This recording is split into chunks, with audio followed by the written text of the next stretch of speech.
Hi, everyone. I hope God's been blessing you. Today is January 10th, 2023, and I'm just a 50-year-old married woman named Tracy on a journey to find God. Um, I've gone through a lot in my life, and I'm a very emotional person, and I seem to be crying a lot more often lately. I think it's because of all the things that I'm finding out. Um, in the past couple years. I finally found God and Jesus, and right now I'm on a journey to figure out who I am and the gift that God's given me. And I'm hoping that during this journey, I can find out if I can help other people, maybe open up and share stuff with me. About their own journeys and what kind of situations they're going through. Maybe I can give encouragement to others. But before I continue, I just want to say there's a lot of chapters in my life that are traumatic. And I've gone through, some situations that I would hate to bring up trauma for other people that might have gone through the same thing as me. So I'm going to be very careful on my wording, so I don't cause any trauma, re-traumatization towards anyone else who might be listening. So I'll do my best to censor my words, and hopefully I can make some friends along the way. So I'm going to start with what's been going on. I have been studying the Bible for the past 5 years, and I've really learned a lot from the Lord. I grew up Catholic, and I was brought up in the church until I had my first communion, and we probably went to church a little bit after that. So I'd say probably until I was about 7.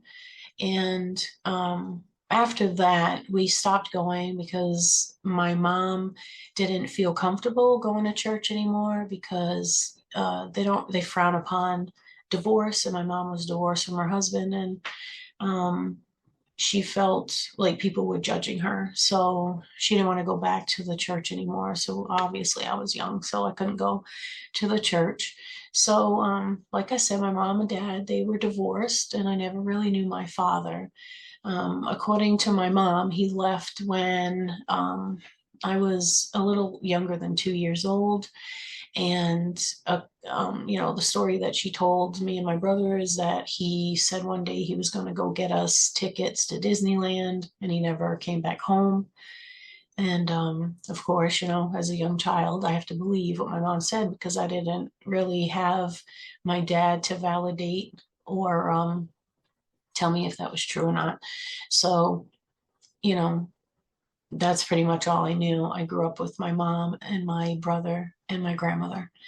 And so, you know, I guess let's go to how I felt not having my dad. So, to be honest, it didn't really bother me not having a dad, because I didn't really know anything different. I never had one. He wasn't there, and then he left, and then he was gone. Like he wasn't there ever. So I never really had one. Like, I didn't really know what I was missing, I guess is what I'm trying to say. Um, until I started to get to different classes in school where they were doing like father-daughter dances and stuff like that. And so when those became a thing, um, my friends, of course, that had fathers would talk to me and our other friends about like the dress they were going to buy or what their dads were going to do, bring them out to eat and then go to the dance, and just all the things that they were going to do on that special day. And I was happy for them. I'm glad that they had fathers. I'm not saying um, I wasn't jealous of the fact that I didn't want them to have dads, but it actually started to bother me because not only were my friends talking about it, but other schoolmates were talking about it, and I became very bitter. I started to resent my mom because she wasn't with my father. And at this point in my life, I started to have a lot of questions because I didn't look like my mom. I didn't look like my brother. I looked like the oddball in the family. I, you know, my mom and my brother, they kind of look like twins, to be perfectly honest. And they liked all the same things, and they kind of talked the same, and they just had a better relationship than I did with my mom. And um, even though I had my grandmother and me and her were very close, I still had a lot of questions about my dad. And so I started to ask my mom questions, like where was he and how did they meet and all these things. And I would notice that she'd get very irritated when I would ask her questions. And I would wonder to myself, like, why is she getting so irritated just asking her questions? But I started to wonder, could she be not wanting to talk about these things because she was trying to protect me? Or was she not talking, like giving me answers because she was trying to protect herself? I wasn't really sure why she couldn't be honest with me and just straightforward to answer the questions. It seemed like she would like pause all the time and try to come up with like a story. Um, I don't know, maybe a story to make it sound worse or better. I'm not really sure, but um, it just it started to make me wonder if she was lying to me. And then I would think, well, if she's lying to me, why would she be lying to me? Like, it wouldn't make sense because I'm her child. So why wouldn't she tell me the truth? So anyway, there's a lot of questions in my mind about my dad at the time. And, you know, let's move ahead. In my current life, um, the reason why I'm starting this channel is because I started to study the Bible 5 years ago, and I found so much comfort and joy in the Bible and truths. There was a lot of truth in there, stuff that answers to questions that I never thought I would get answers to. Um, I can't blame anyone for me not knowing what the Bible said. I never actually picked up a Bible and read it for myself. Nobody really read the Bible in my house. So, and I'm not trying to make that as an excuse. It's just that I was always taught to like listen to what everyone else was saying, you know. And so I believed the truth. I believed everything that people would tell me as truth. I never considered they would or could possibly be lying to me.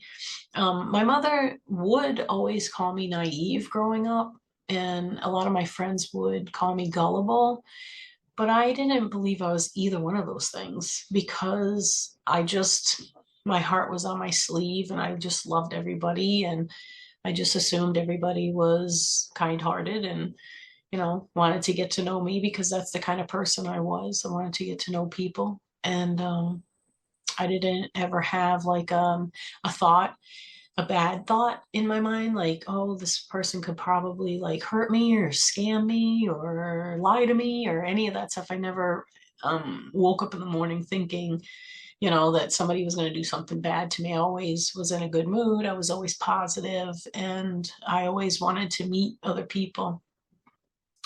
So I never in a million years would have thought that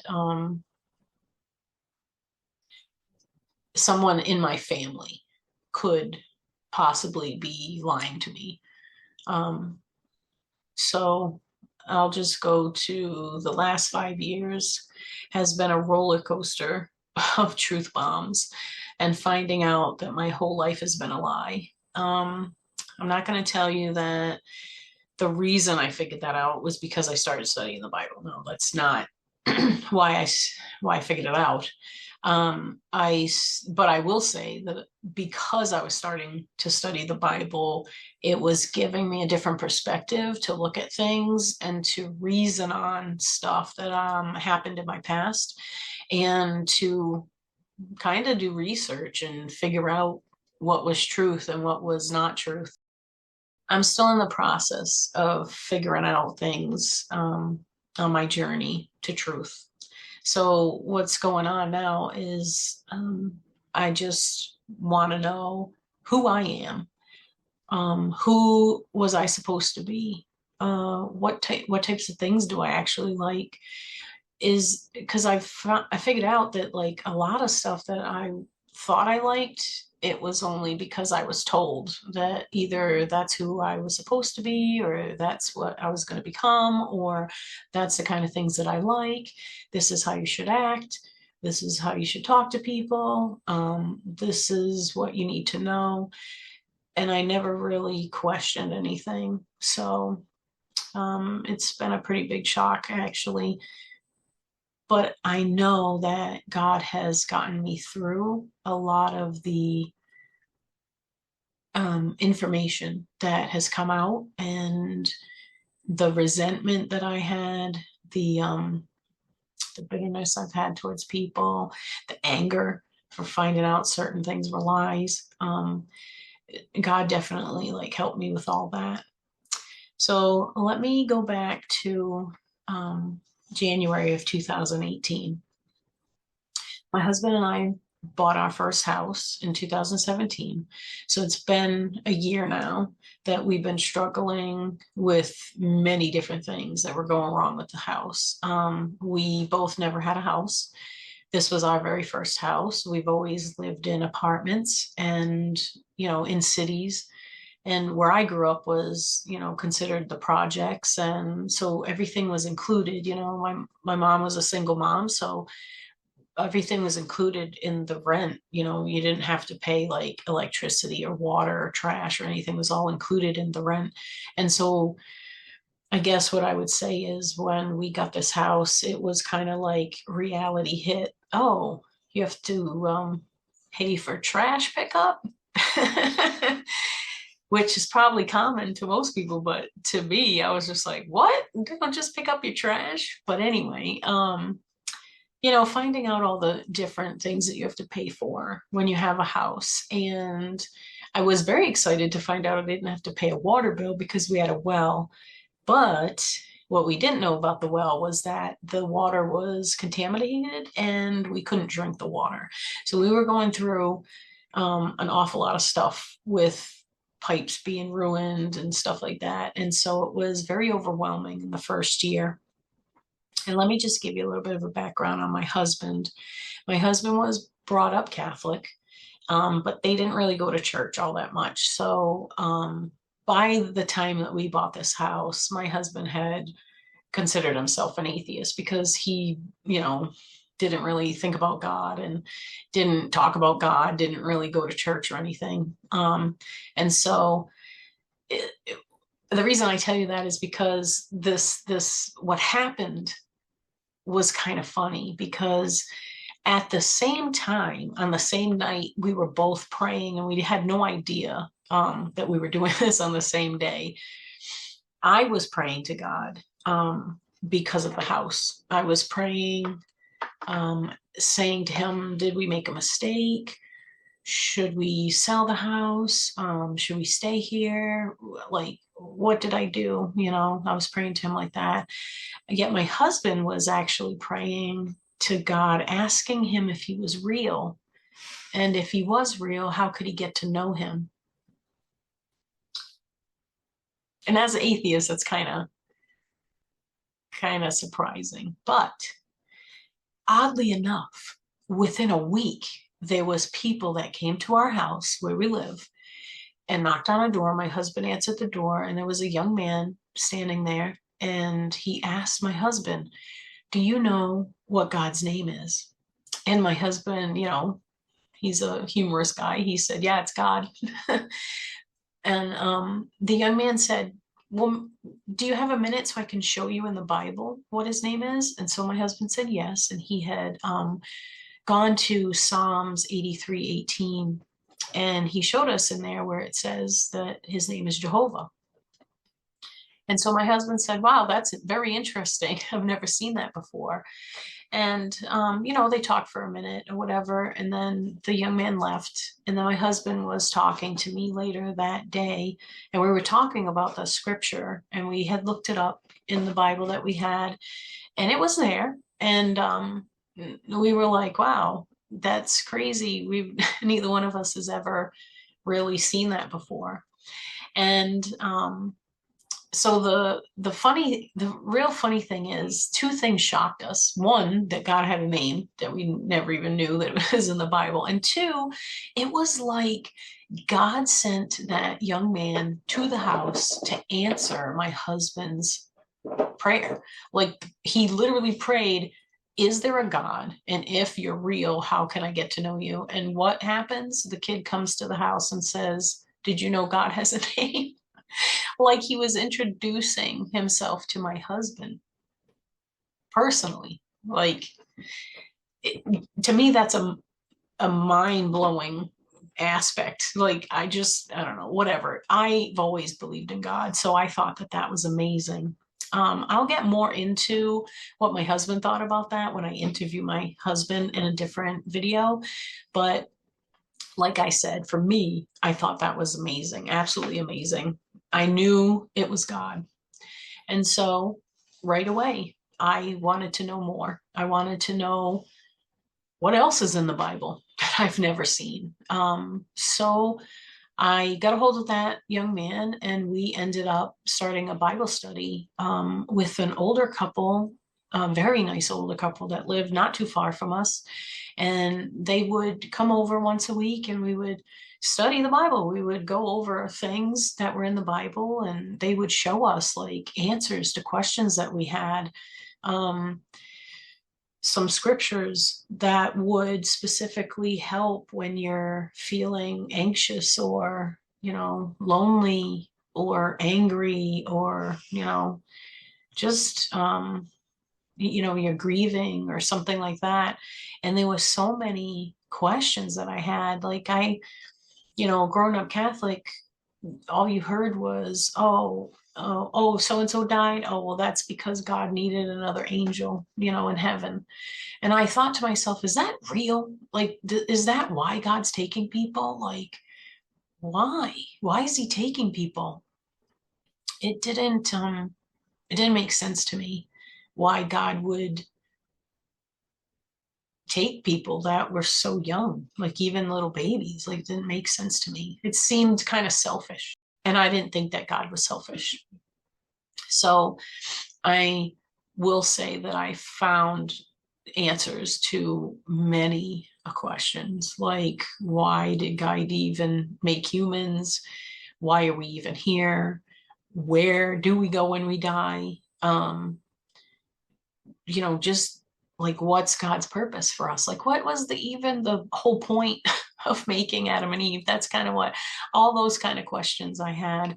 And to my surprise, there's tons of answers to these very questions in the Bible. You just have to want to know. You want to be curious, ask and you shall receive, I guess, is one of the scriptures that are in the Bible. And it's true. So, you know, I guess there's probably a lot of people that thought the same way as I did. Like, why am I going to read the Bible? It's so old.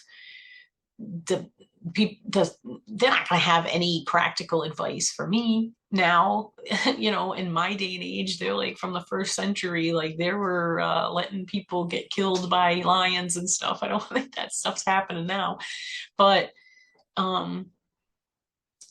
it's, you know what? It's like you find out that God's principles and standards are, they never end. They're good for eternity. It would help my grandmother, my grandmother's grandmother, and my child's child. Like, none of the things that I've learned couldn't help anybody. So it's kind of timeless, I guess. I guess that's why they say, you should really read the Bible at least once. So, I just wanted to, give you a baseline of my life.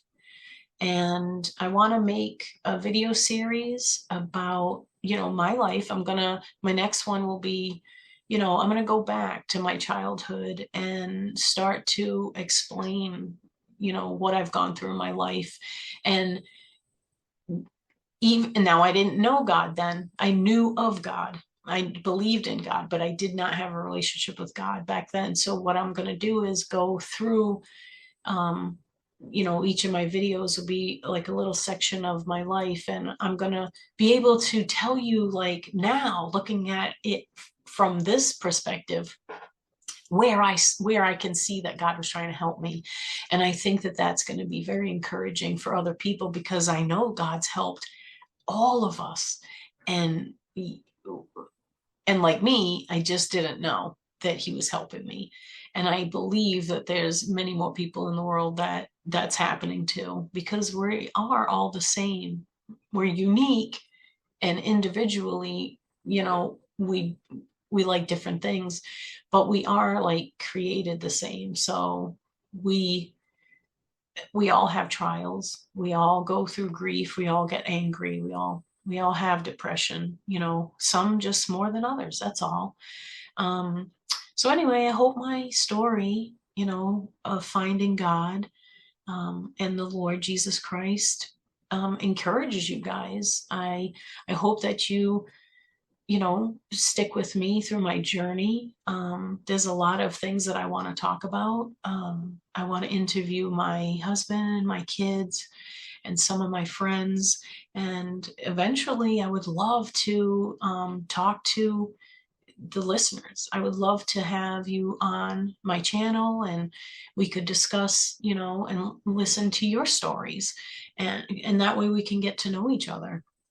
Because the one thing I do love about the technology of today is I believe God has made it so we can all connect through the technology. I can't go right across the street and be in Hawaii, but I can go on this camera and talk to people in Hawaii. I think that's amazing. I think that that's a gift that God has given to all of us. And if you use it correctly, you can get to know so many people. We can get to know each other. And I hope that you'll be on this journey with me. And I hope you have a blessed day. And I'll see you on the next video.